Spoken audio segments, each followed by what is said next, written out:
Alright guys, Murph's here, and today I want to do a little World War II comparison for you. Now, I grew up in a time where World War II was being utilized in a lot of different pop culture references, so my friends and I were very interested in it. We had Medal of Honor, Call of Duty, Battlefield, as well as movies like Saving Private Ryan and Wind Talkers, and TV series like Band of Brothers, which, by the way, if you haven't ever read the book Band of Brothers by Stephen E. Ambrose, of which the movie series or the television series is actually based off of, you are kind of cheating yourself. I'm not saying that the book was better, as everyone so often does whenever we talk about something that is adapted from a book onto the big screen, but the book has a lot more personal details. So if you're looking to get more enriched in the lives of the members of Easy Company that you see on the screen, portrayed on the screen and all that kind of stuff, you should absolutely look into that book. Excellent read. All right, now let's go ahead and get out of that rabbit hole and discuss the comparisons aspect here. So my friends and I would debate about a lot of different weapon systems in comparison to one another from World War II. The Gewehr 98 versus the Mosin Nagant, the MG42 versus a Browning M1919 A4, and the Luger versus the 1911. Now, what I actually find very interesting about that discussion is that it's not just limited to World War II, because these two handguns would also face off not just in World War I, but also in U.S. Army trials, in this case the Luger being chambered in .45 ACP. Now, I also find this interesting because both of these are examples of very early developments in semi-automatic handgun technology. When semi-automatic handguns hit the market in the late 1800s, no one really knew what they were going to look like yet. So a lot of competing designs are trying to establish what the future of semi-automatic handguns is going to be. You have the 1893 Borchardt, which looks drastically different from like a Roth Krinka or something along those lines. So many of these designs show up at this time, and it's anybody's guess as to what is actually going to be enduring, what is going to be widely copied and played out over and over and over again. Now, a lot of the designs coming out at this time look like miniaturized rifles, especially when you consider that many of them can be adapted to some type of stock for it to be a ad hoc carbine or something along those lines. You can kind of see where like a Mauser broom handle or the C96 would more or less parallel rifle designs or rifle layout and all that kind of stuff. It made sense. You already have a rifle, now just like shrink it and make it semi-automatic and have like the magazine set in front of the trigger guard and run off of stripper clips and all those types of things. So this is anybody's game in the early 1900s, and I think that's what makes this comparison the most interesting. So with that, why don't we go ahead and introduce our players. So first off, I have this P08 Luger, which is a 1920s commercial model. This was not carried in World War II as far as I can tell. Now, also, this gun has been previously reviewed on the channel, so if you're interested in that, the link will be in the description. And that is going up against this Springfield Armory 1911 A1 chambered in .45 ACP. Now, guys, this is not a scientific apples-to-apples comparison by any stretch of the imagination. Like, at all. This gun is over 100 years old. This gun is as old as I am, which is significantly less than 100 years old. However, there's a couple of things that go along with this. First off, this is Springfield Armory's GI model, and that is true all the way down to the very low-profile nubbin iron sights, as I like to refer to them as. So this has all of the GI features that you would expect, while not costing as much as an actual GI Colt 1911, because those are ridiculously expensive. It's actually a huge irritation for me, and not something that we're going to get into at the moment. Not just because it's a Colt, but also because specifically World War II surplus Colt 1911 seem to demand this premium that I don't think is in tune with the market. But I digress yet again. So the goal here is not to necessarily compare two guns of the same vintage and all that kind of stuff. Does this put the Luger a little bit back on its back foot? Well, if you've seen the Luger review, then yes, absolutely it does. But this is more for entertainment value. I think we already know what the answer is to this question to begin with. All right, so real quick, why don't we go ahead and go over the features of these two particular handguns in comparison before we get into the actual shooting portion. So first off, sights. How do the sights compare? Well, the Luger has these incredibly low profile sights. It has a blade type front sight with a very low notch rear sight. And while naturally pointing, these sights are not well defined at all. This is the same with the 1911. I have these blacked out, low profile GI sights on it, which don't really have any contrast or anything along those lines. They stand a little bit higher, at least the rear sight stands a little bit higher than the Luger's rear sight, but not by that much. So I would say that in terms of sights, these two handguns are kind of a wash. Now let's talk about cartridge. 9mm, 45 ACP. This is a debate that has been raging for a century and will continue on into the future, I am sure. However, the conversation is a little bit different when we talk about these two handguns for two reasons. First off, we are stuck with full metal jacket ammunition because at the time that these handguns would have been competing against one another, it would have been in military terms where you cannot use expanding ammunition. Now, in general, handgun ammunition is not a good fight stopper. That's why we have rifles. These handguns are supposed to supplement rifles. If for some reason you are without a long gun, you at least have something to be able to keep somebody off of you. But in general, handguns are not very good at that, especially when you remove expanding ammunition. FBI ballistic expectation for defensive ammunition for duty type use is 12 to 18 inches of penetration with 1.5 times expansion. You're not going to get that with ball ammunition. So when I remove the advantage of hollow points, I start to be more interested in the 45 ACP because I have a wider diameter bullet and a heavier bullet at 230 grains as opposed to 124 grains. So now this gives me the opportunity to be able to disrupt more tissue, cause more damage to my target in order to be able to end that fight successfully. Whereas the 9mm doesn't necessarily get to the velocity to have enough of that hydraulic type action within the body in order to be able to have an effective secondary wound channel. So this is it's any advantages that might come out of this handgun in a normal conversation of 9mm versus 45 are kind of nullified. Energy-wise, these guns are still the same. I just need more surface area to disrupt more tissue with the 45. Now, in addition to that, this is an 8+1 capacity, and this is a 7+1 capacity. So we've also removed the capacity advantage that we would commonly cite as being one of the decision points in a 9mm handgun. These have pretty much the same capacity. Well, that's not helpful, like at all. So here is where I would say is a clear instance that the 45 actually kind of wins out. Now, we do have a loaded chamber indicator on the Luger, which is just kind of an interesting adaptation. There is not one on the 1911. Now, a lot of times people consider loaded chamber indicators to be more of like a current type of thing, but even in the early 1900s, somebody wanted the ability to be able to look at their gun and know its condition, or be able to verify the condition of, their firearm, someone else's firearm, whatever. Now, also on this gun, we have a toggle lock action. Whoop, get in there. We have a toggle lock action, which not very many handguns have ever been designed with a toggle lock. Whereas on the 1911, we have a slide, which today we would consider to be the norm. Both are very easy to grasp. There's no real issue with the ergonomics of either one of these, just one is more enduring than the other. Now we have a hammer-fired system as opposed to a striker-fired system on the Luger. We'll talk about that more once we get into the shooting portion of this. On the 1911, I have a slide lock, an external slide lock on the gun. On the Luger, I do not. I have to have an empty magazine inserted in order to be able to lock the toggle to the rear. Is that big of a deal?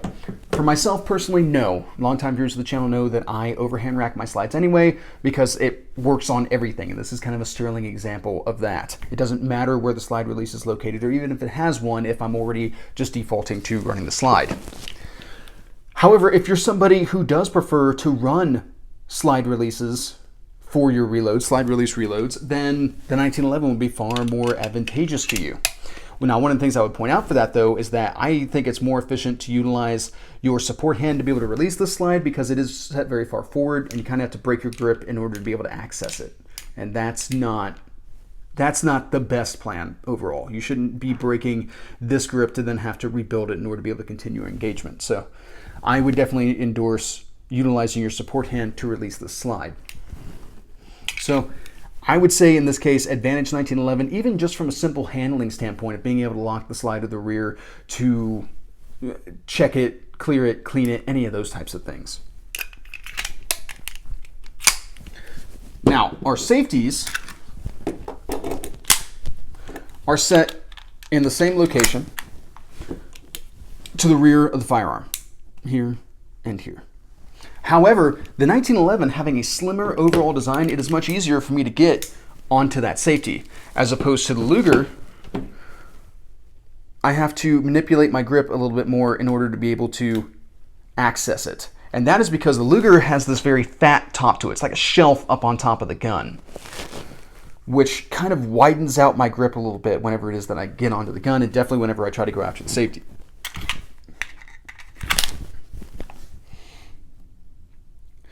Ergonomics. The Luger is definitely well designed for one-handed shooting and one-handed engagements like presentations and all that kind of stuff. The sight, though small, does drop into that notch fairly well whenever it is that you first present the gun. The 1911 also has excellent ergonomics and points very naturally, especially from a one-handed grip, but adapts well to a two-handed grip. The Luger, of course, can be shot in a two-handed grip. That's pretty much exclusively how I shoot this gun, but I think the 1911 is a little bit more comfortable to establish a two-handed grip on. Now, also, in addition to that, 1911 grip angle is often purported to be a superior ergonomic and pointing grip than pretty much anything else. Now, myself personally, I don't really get broken up about grip angles for the most part. I find that if I spend a small amount of time doing a couple of practice presentations with pretty much any handgun, I've more or less got it down and I'm good to go. So I also train with a wide variety of handguns and all that kind of stuff, so I find it pretty easy to be able to move between different platforms and still have good presentation of my firearm. Like, I shoot a lot of Glocks, and then I'll turn around and I'll shoot some SIGs, and then I'll shoot 1911s and stuff like that. And I really don't have that much issue transitioning between the presentations. Our magazine releases are located directly behind the trigger guard on both of these handguns, which is pretty advantageous. This is not the norm for European designed guns. You'll frequently see heel releases or something like that, and that's because we're talking about a completely different employment of handguns. Now we have our current tactical type stuff is to have multiple handgun magazines that just kind of get issued, and if they disappear, you can get new ones. Like, it's not a big deal, but it is a little bit of a big deal because you still want to retain that source of feed so that you can, like, I don't know, refill it with ammunition.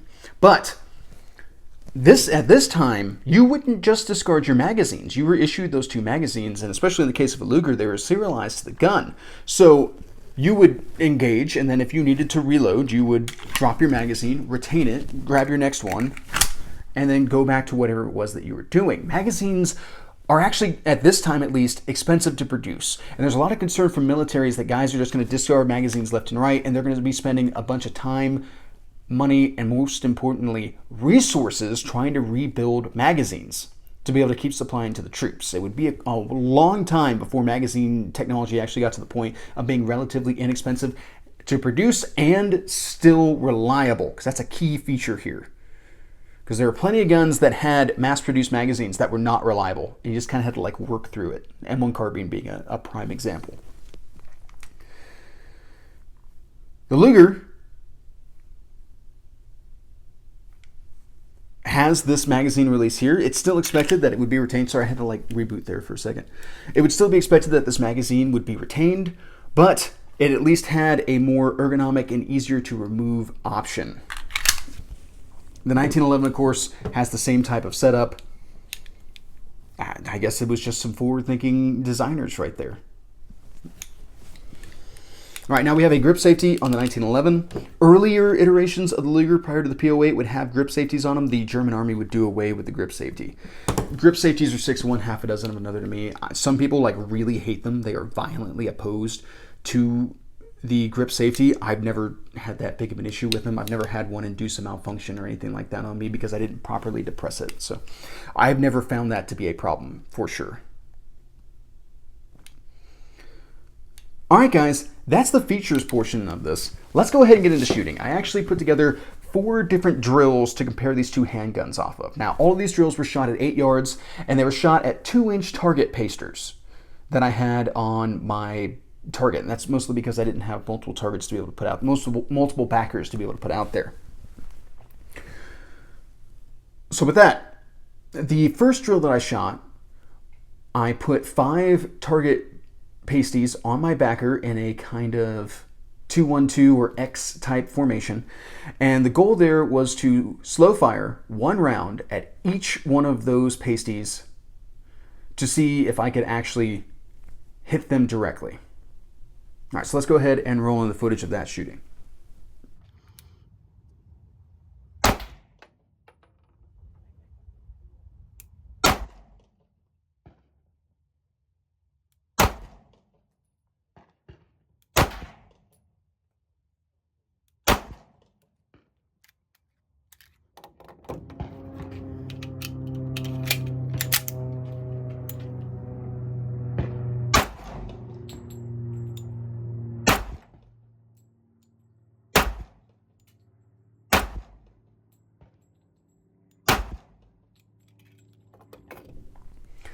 All right, guys, so I'll go ahead and roll in the footage of the results, but with the Luger, I missed all 5 of the targets, with impacts being consistently left and either high or low.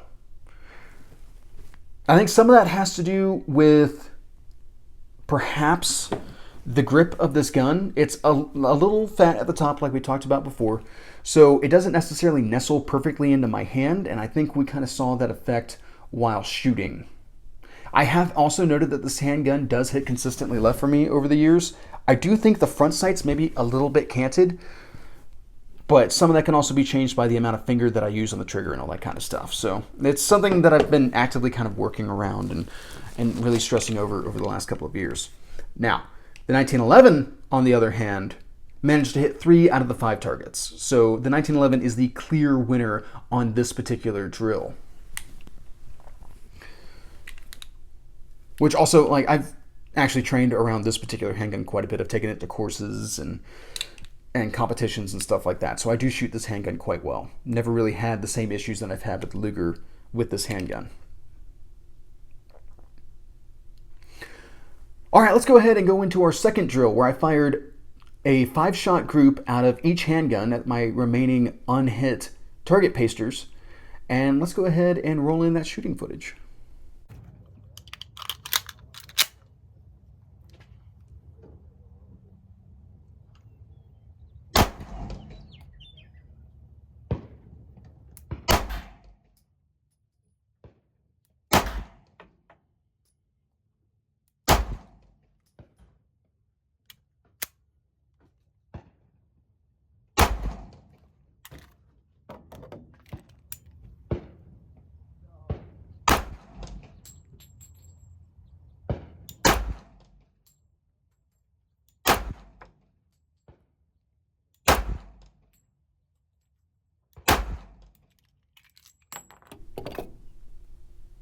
All right, now, as we can see from that shooting footage, I'll go ahead and roll in the target results. The 1911 is yet again the clear winner. The Luger, still hitting a little left and a little low, put a 5-shot group in at about 4.5 inches, and the 1911 put together a 3.5-inch group, and also I hit the target pasty. Now, a couple things to keep in mind with this. First off, guys, I really don't shoot handguns for grouping like that. Normally, like you'll see in a lot of like print media and stuff like that, guys get down on a bench and they'll sandbag the handgun or whatever and shoot it at 25 yards and discuss whether or not they got 1.5-inch groups and all that kind of stuff. Handgun accuracy like that doesn't really interest me, but it is a point of discussion here because we are comparing these handguns. We need some sort of measure to be able to go against here. Now, I think part of the issue with the Luger that I'm noticing is this trigger. This striker fire trigger is all of the worst attributes of a striker fire trigger rolled into one. It is stagey, it is spongy, it has this really, really long release that is very annoying. Cannot stand it. Like, go ahead real quick here. So, drop the striker, and now I'm releasing, finally got reset. Now, this handgun was designed long before people were really shooting to reset and all that kind of stuff. This is well before our current marksmanship trends and all those types of things. But that's something that's really annoying about this gun is it takes for absolute ever to let that trigger out. Whereas the 1911 has a very short reset on it. Okay, there's release. And there's reset. It's almost instantaneous. It's a very short travel.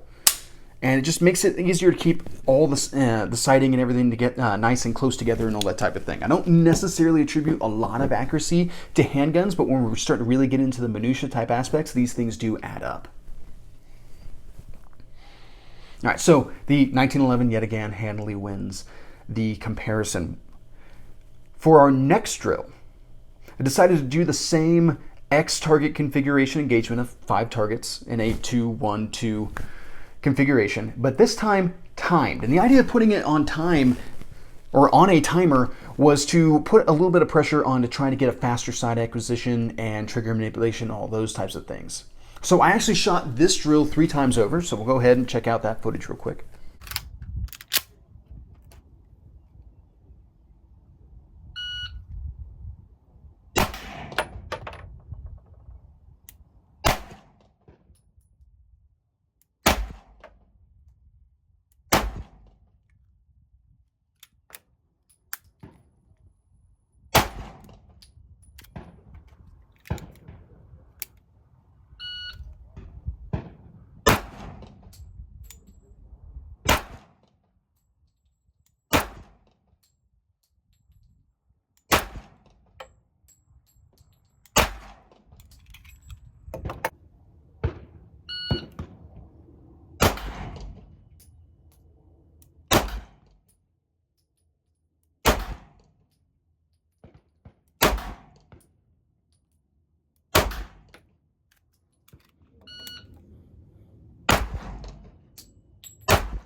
All right, so a couple of things that I noticed during the process of this drill. The Luger takes a lot more time to get back on sight. And that is because our rear sight is set into this toggle. And this toggle is cycling up and down. So you completely, like the rear sight is on the rear of the toggle when it's at the height of its travel. So you don't really have the ability to be able to keep target focus on your sights, as well as the toggle also momentarily inhibits the view of your target, which makes reading impacts a little bit more difficult for those more rapid target engagements. Whereas the 1911, with what we now consider to be this traditional style slide, is cycling on a linear path back and forth. Now there's a little bit of flip, but it's much easier to be able to maintain target awareness as far as impacts are concerned, as well as get back onto the sights. Now, even though both of these have nubbin sights and both of these have fairly naturally pointing sights, one of my issues with this 1911 is that with them being blacked out, there's no real contrast. So I will present, and it'll take me a second to recognize that the front sight is in the sight picture that it's supposed to be. So you almost wind up, like if you're to try to shoot this like really fast, it kind of becomes a lesson in point shooting because the sights are a little bit of an inhibition in this case. Now, I don't necessarily recommend point shooting because I think it's important to be able to ride your sights and be able to have that proper sight alignment for your engagement, but there is a time and a place for such things. Maybe not necessarily in this comparison though. So overall, the 1911 was a little bit faster and also won this portion of the comparison. So our final portion was I decided to go ahead and adapt the bill drill to the scenario that I was working in.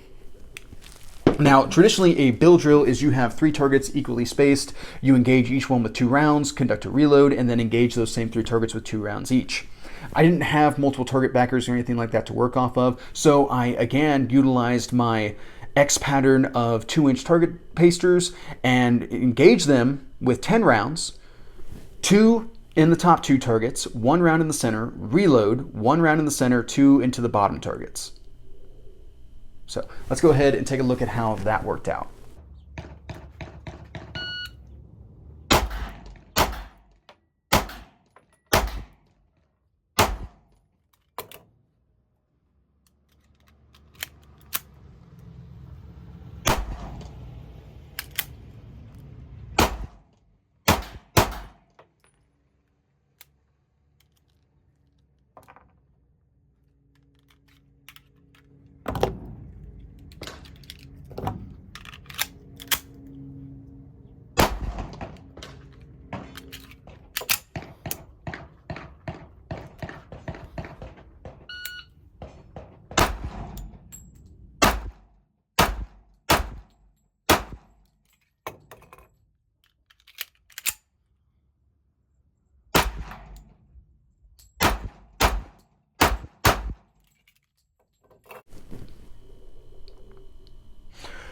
All right, so the Luger took over 30 seconds to complete that, and that is because I actually had a pretty drastic malfunction. Now, this handgun is pretty much malfunctioned in every one of the drills that I've shown, which is the norm for this handgun, especially since one of the magazines that I have is the original magazine that came with the gun, and the other magazine is an aftermarket magazine.